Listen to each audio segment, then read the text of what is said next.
Good evening, students. Today we are going to discuss about Aristotle. So in the previous class we have discussed about Plato. Now Plato is a teacher of Aristotle, and Plato actually designed a system of ideal system with the help of education system which he has been established, right?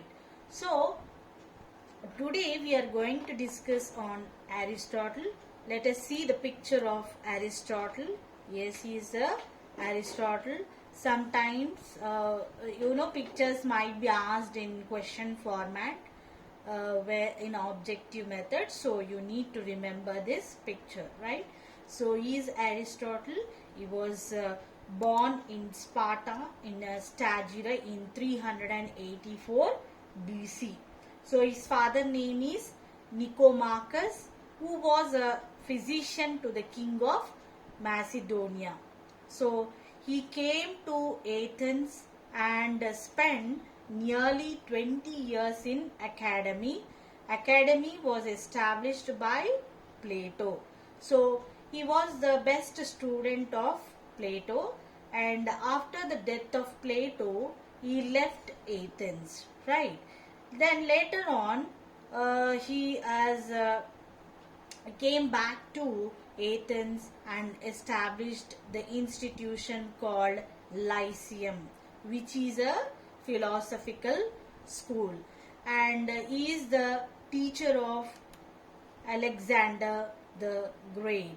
Now, if we see the literary works of Aristotle, see metaphysics, the politics, which is most important work of Plato, the rhetoric, poetics, and prior analytics, etc., or the other literary books are also there, right? The conditions which were prevailed during the Aristotle time was there were lot of interstate disputes and unstable governments were there. Now, interstate, when there are disputes, what happens? There will be no stable government.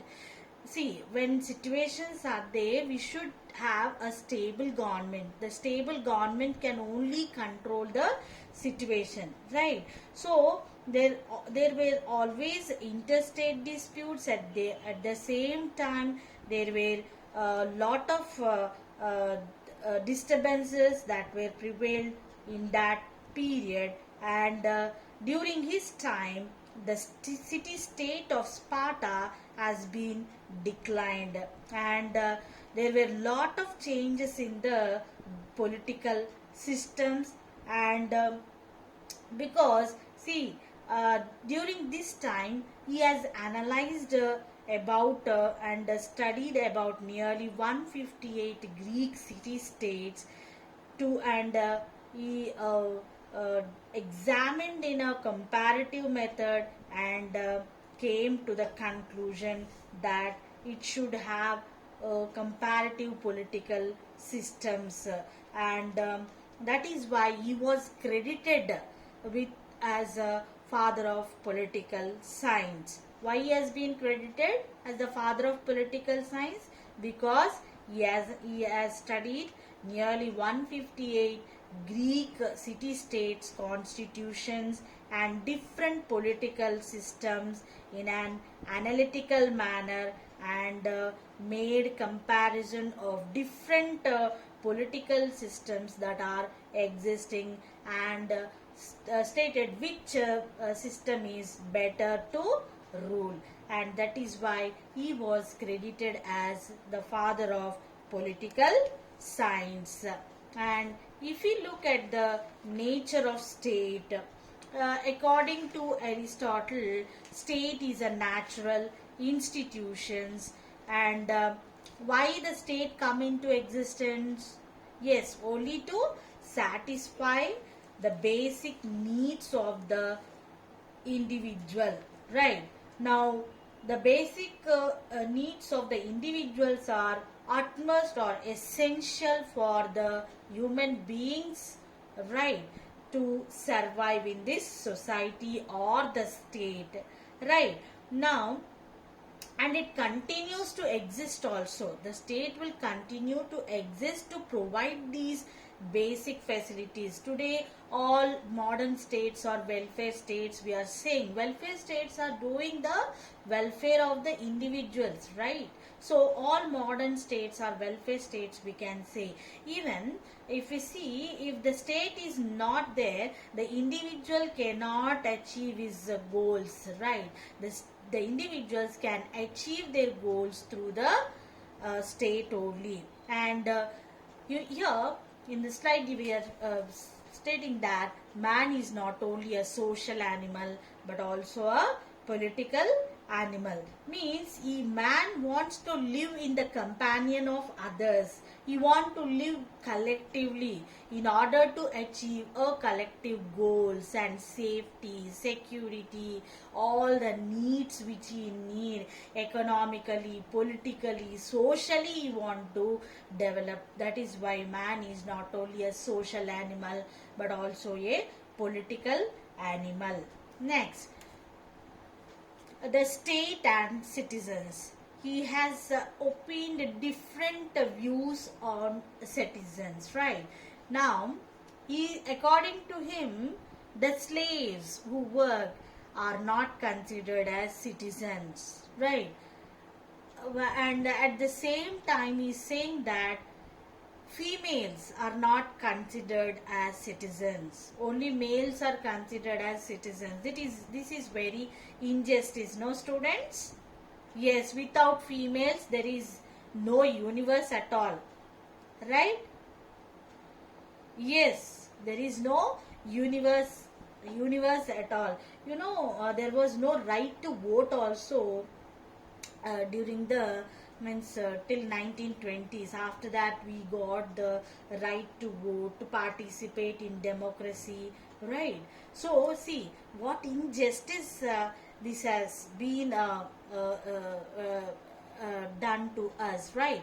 So females are not considered as citizens, and he is stating that economically sound people and means they are considered as citizens, right? And the people who have what leisure time, right, leisure, knowledge, and economically sound people are considered as citizens. Now, and he also states that the efficiency to participate in state politics and also judiciary, administration are considered as citizens, and the remaining does not have the citizenship.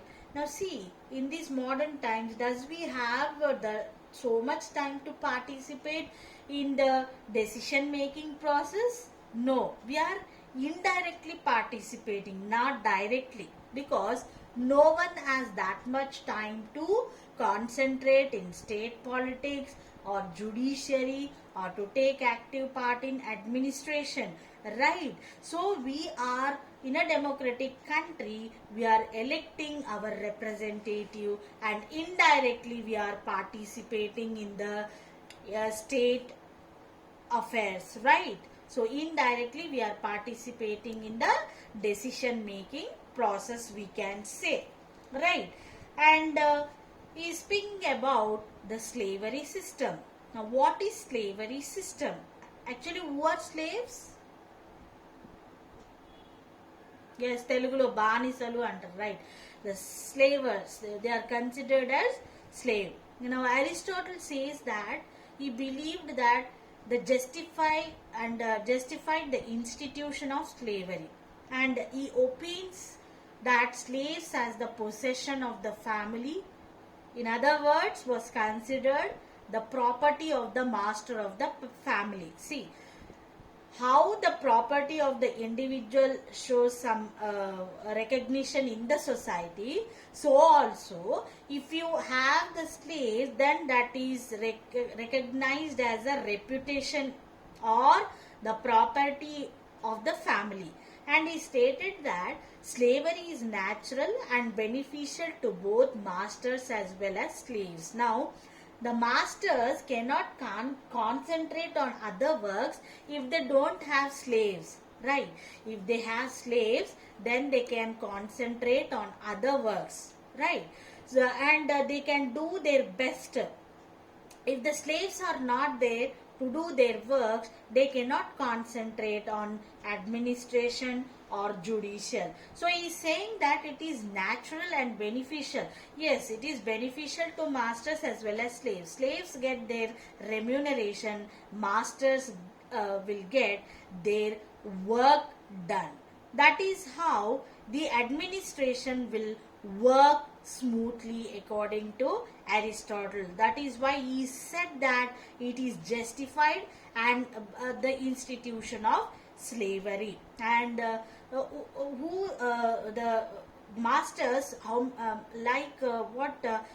how in olden days what even the cows are considered as property, as well as buffaloes and other animals. So also even the slaves are considered as property according to Aristotle. Now we'll look at the Aristotle's views on revolution. Now he talked about different types of revolution. Means according to him there are three types of revolution. Actually, what is revolution? A revolution, yes, to bring a change in the society, or to bring a change in the administration, or to bring a change in the social system, right? They are called as what? Yes, revolution, to bring a change in the existing system of society, we can say. Yes. Now, according to Aristotle, there are three types of revolution. They are internal revolution. Now, what is internal revolution? Yeah, internal revolution is nothing but within the existing system. Suppose if one government is there, in the government, the against party is also the part of the internal revolution, right? There will be two groups in one government, right? And one group, what happens? It turns against to the other group. Okay, it turns against to the other group, or it makes anti resolutions against the existing group.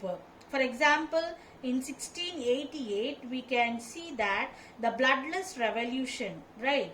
So in the bloodless revolution also we have seen that there was a internal revolution among the rulers, right, to bring about the change and to change and to gain the authority over one another. That is called as internal revolution. Next, political revolution. Now, what is political revolution? Yes, political revolution is nothing but it's a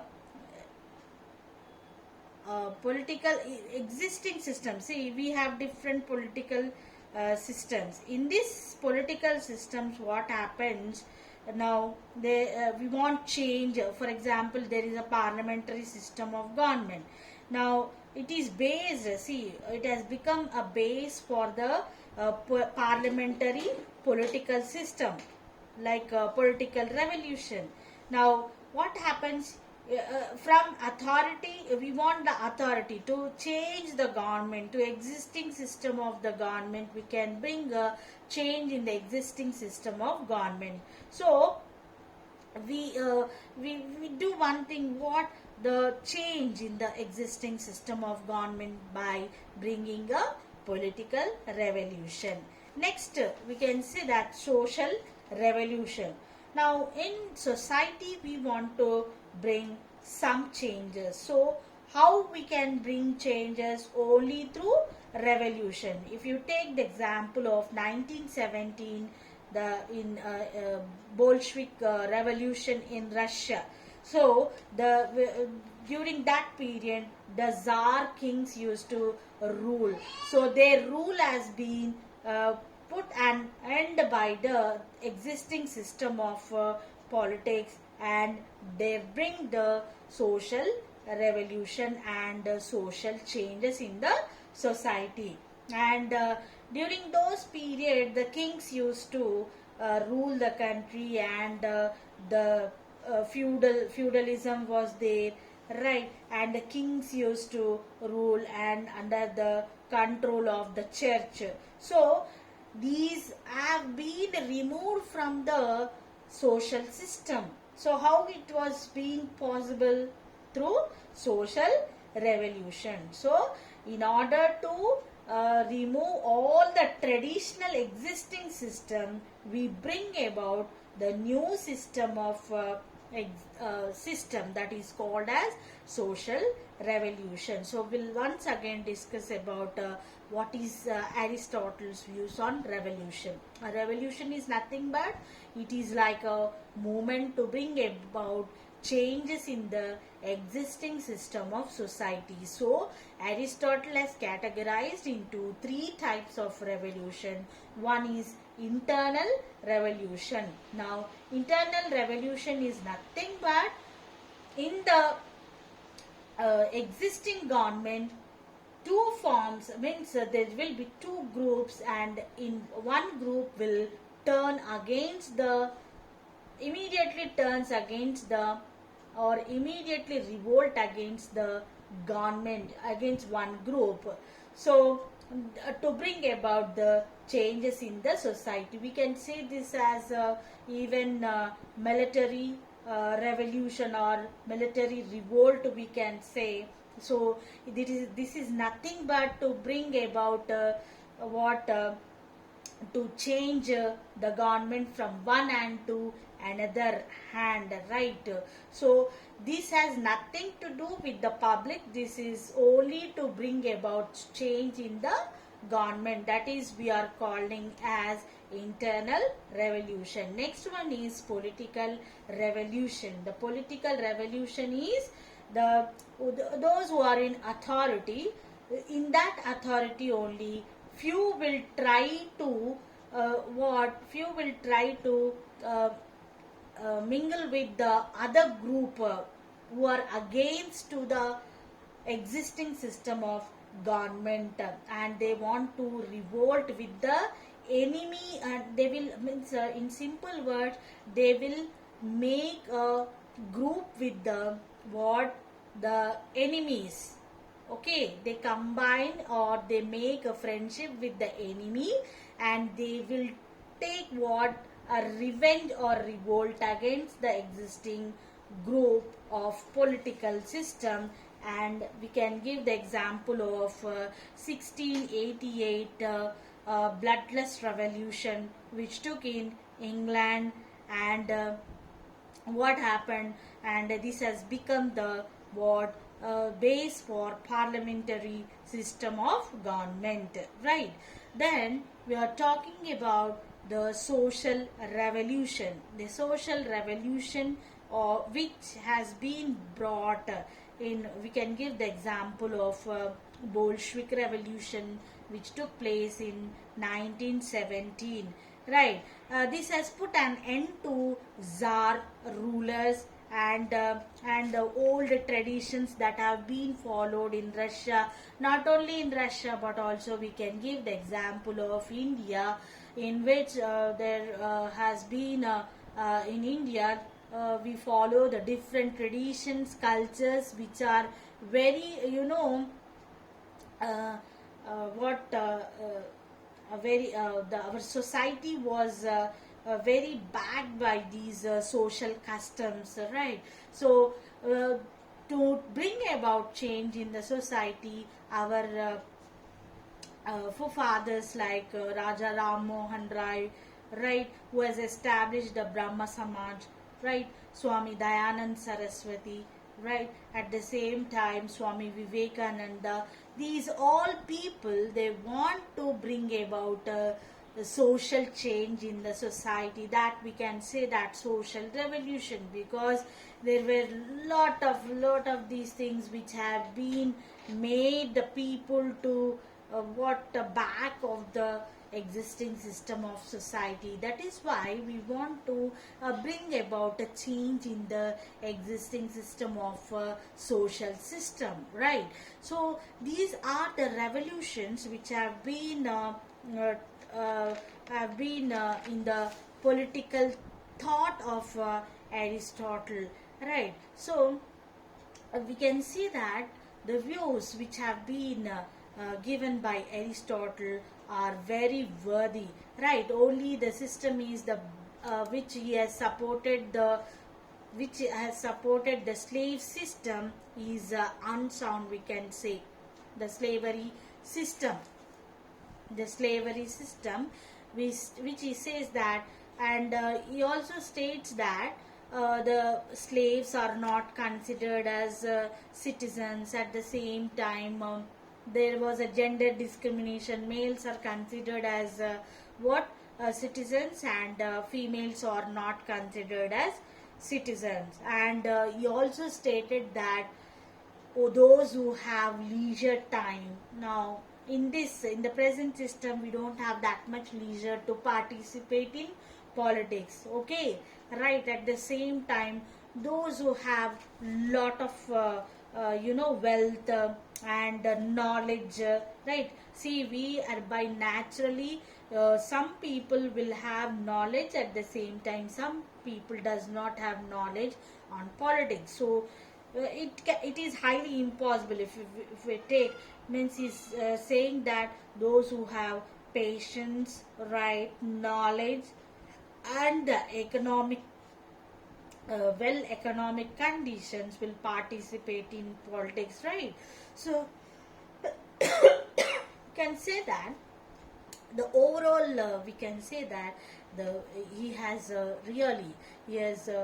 defined different systems of government, like oligarchy, polity, right, tyranny, mobocracy, democracy, right? So he has analyzed different types of government, and it has become a base for other countries of the world to accept which form of the government is the best form of government, right? So this theory, which has been propounded by Aristotle, was well worthy. But the thing is, we can say that the slavery system, what the slaves are considered as like animals, but that is not a true. And even the females are considered as slaves, so that is a very injustice, we can say. Only the thing, this in this theory, the criticism slightly is with the slavery system as well. But he says that the masters, he stated that slavery is natural and beneficial to both masters as well as slaves, right? Because master can serve the administration or other matters can be done only when slaves are there. Even slaves will have the remuneration. So it is both, in both angles it is benefit.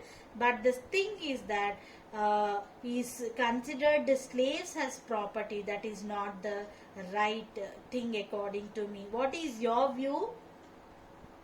Yes, what is your view, students? Do you agree? Do you agree that females are not citizens? Do you agree that slaves are not citizens? Yes, we cannot agree this, right? So he has designed a system, but he is considered as the father of political science. Why? Yes, he has studied and analyzed about 158 Greek constitutions, and he has categorized different forms of governments, right? Yes, that we will discuss in the next class. Thank you very much.